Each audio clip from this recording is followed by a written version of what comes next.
How, and when all the alleles were formed, where this occurred, and how we will apply the out-of-Africa and multi-regional theories to explain allele creation. We leverage a triple cohesive framework of comparative genomics, anthropological knowledge, and paleogenomics to integrate current known alleles. While none of the three methodologies employed in this research can be considered ideal, it is important to note that, currently, there is no methodology available that is both unique and perfectly suited to address all aspects of the research objectives. The human diverged from orangutans around 14 million years ago, from gorillas about 9 million years ago, and from chimpanzees roughly 7 million years ago.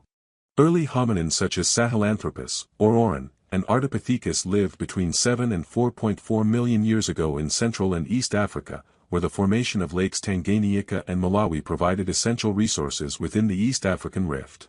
Australopithecus inhabited eastern and southern Africa, where the earliest stone tools were found. With Homo habilis, major changes began, including the shift to omnivorous diets, habitual bipedalism, greater tool complexity, and a broader geographic range. This transition continued into Homo erectus, first species to leave Africa, but experienced a severe population bottleneck between 930,000 and 813,000 years ago due to extreme glaciation. During this period, the fusion that created human chromosome 2 may have contributed to reproductive isolation and speciation. Later species include Homo heidelbergensis, Neanderthals, and Denisovans. Homo sapiens, emerging about 315,000 years ago, represents the only surviving human species today. Our company conducts a comprehensive, end-to-end analysis of every step involved in the formation and diversification of human alleles. Rather than treating alleles as static entities, we model them as dynamic evolutionary outcomes shaped by time, population history, and molecular mechanisms. All extant human alleles arise through a sequential order of mutations, SOM, recombination events, or a combination of both. These processes are not random in isolation but occur within well-defined evolutionary and demographic contexts. Our platform systematically captures these processes through three integrated and complementary methodologies, which are described in detail throughout this video. To properly frame this work, it is essential to place human genetic variation within its deep evolutionary context. Our lineage diverged from that of orangutans approximately 14 million years ago, a critical evolutionary separation that establishes the temporal baseline for our ancestral reconstructions. This divergence, discussed in the video, marks the beginning of a complex series of branching events that eventually gave rise to modern humans. By anchoring our analyses within this timeframe, we are able to trace allelic origins not only within Homo sapiens, but across multiple hominin and great ape lineages. Building upon this evolutionary framework, we have undertaken large-scale protein annotation efforts to support downstream genetic and functional analyses. Using multiple scientific database platforms specializing in genetics, molecular biology and bioinformatics, we have annotated more than 20,000 human proteins, ensuring standardized identifiers, functional descriptions, and cross-database compatibility.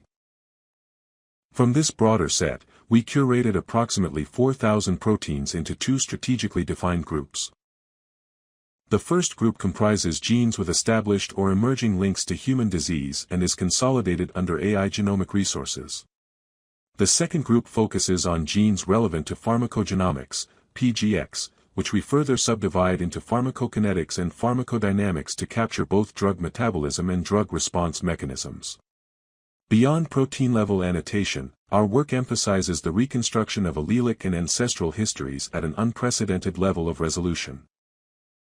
We have fully developed annotations, ancestral frameworks, and evolutionary tracing for dozens of genes with high clinical and biological relevance, including CYP2D6, CYP2C19, NAT2, HLA-A, C, HLA-DRB1, and HLA-DQA1, among many others.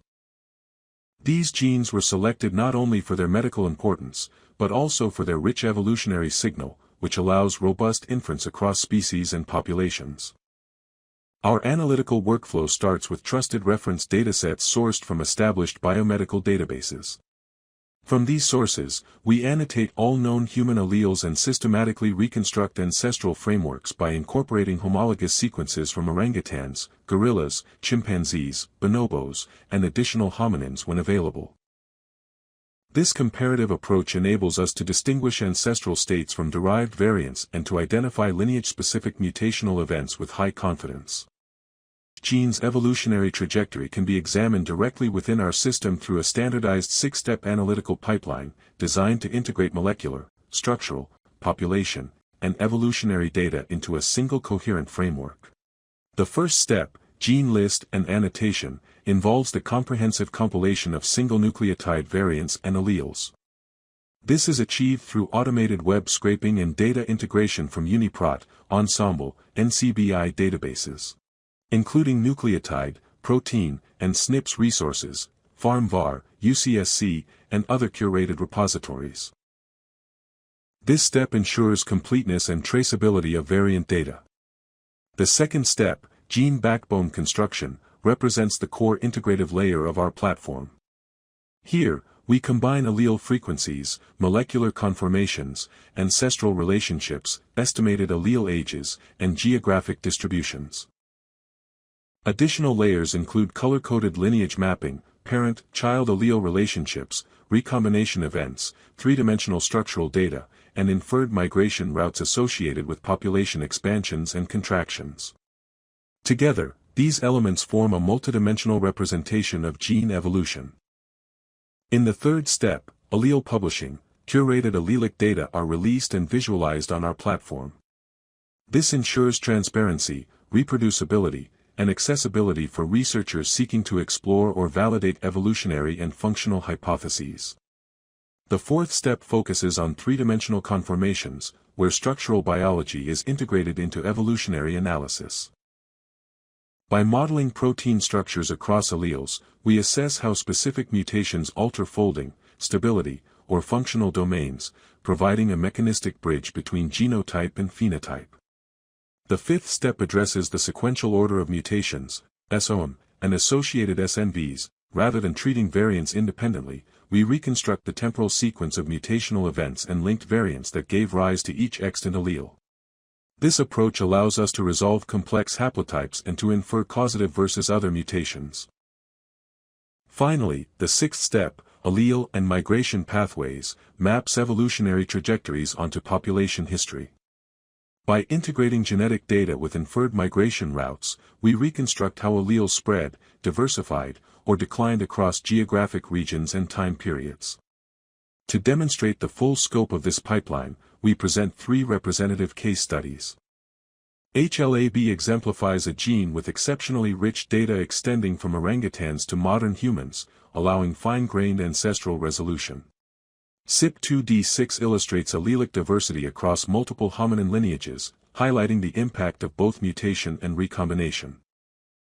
NAT2, in contrast, showcases extensive diversity within Homo sapiens, making it an ideal model for population-specific adaptation. Together, these examples illustrate the scalability, depth, and translational relevance of our analytical framework.